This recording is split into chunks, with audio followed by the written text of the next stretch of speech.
There are some crazy times when fans have showed their interest in the game and presented it in a way that everyone will notice in one way or another. If you've missed it, well, as there are lots of cycling lovers present, there are some crazy times when the fans have shown their interest in the game. Were wild cycling fans always that way, or did this conduct drive them over the edge? It's impossible to say for sure whether or not you'll run into these eccentric personalities at the Tour de France, but it's certainly possible. So stay tuned with cycling right now because we're about to begin. There is a unique subset of people who are into cycling. Fans of other sports can sit through an entire game or match without missing a single exciting moment. Cycling fans, on the other hand, have to wait for hours just to get a fleeting look at the peloton as it whizzes by at 30 miles per hour. In the process, they may not even see the rider they're rooting for. They have no qualms about getting up early the next day and repeating the process. These cyclists and supporters know how to throw a good party, as seen by the presence of a trident-wielding devil, a jogging banana, and half-naked, face-painted Norwegians. Iconic cycling, event spectatorship. Wow, that's a lot of excitement. An enjoyable way to spend an entire day is to stand by the side of the road and watch the peloton speed by. On the other hand, spectators by the roadside don't always get it right and can go a touch too far at times.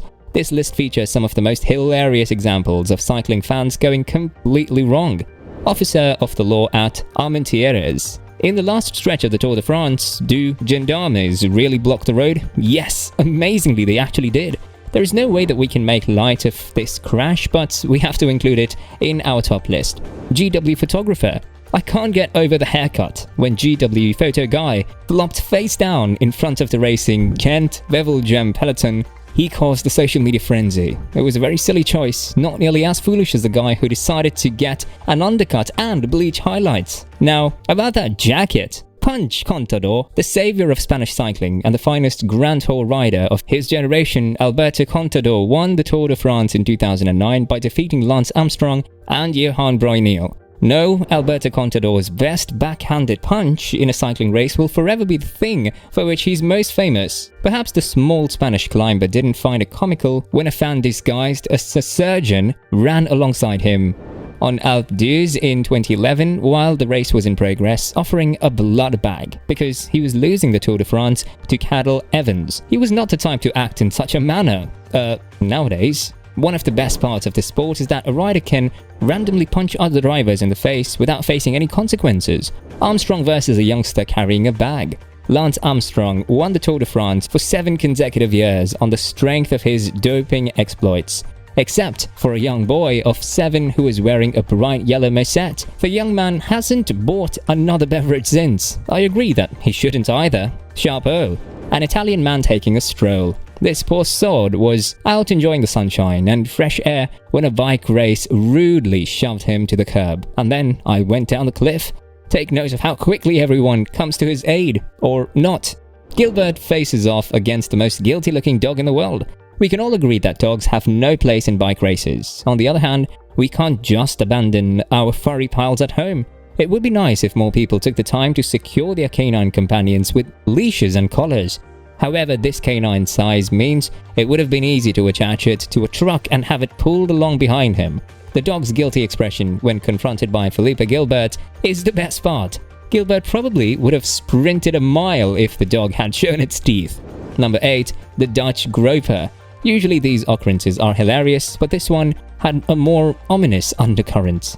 This overpassionate Dutch fan claims it was an accident, but upon further review, it appears to have been intentional. When the motorcyclists came close, stops pumping his fist and does something different with his hands. We'll never know, I suppose. Vogler abandons his childhood playthings again. In the past, Thomas Vogler's achievements were the pinnacle of cycling glory. They used to be interesting, but now it seems like the Frenchman is trying too hard to be funny. After a while, it could get old to get booed by inebriated supporters on the side of the road. It's still odd to stop in the middle of a race to reprimand someone, by Vogler's own high standards even. Fight to the finish on Alpe d'Huez, fan versus fan. When an inebriated spectator in costume runs next to the riders and shouts encouragement incomprehensibly, the riders love it. True, they do. I just don't understand why another fan would be offended by such harmless fun. The blue-suited guy did it. After catching up with his attacker, the man on the run engages in what can only be characterized as the most pitiful brawl ever seen in France. McEwen drops his bottle. Many sprinters are known for their ferocity, but few match the ferocity of Robbie McEwen, the small Australian pocket rocket. In a viral clip, a fan tries to seize his Biden as he rides by and he nearly disarms him. Could be wrong, but it appears that two fans are vying for the bottle and McEwen has the guts to go off against the weaker of the two. Hey mom, I was on TV.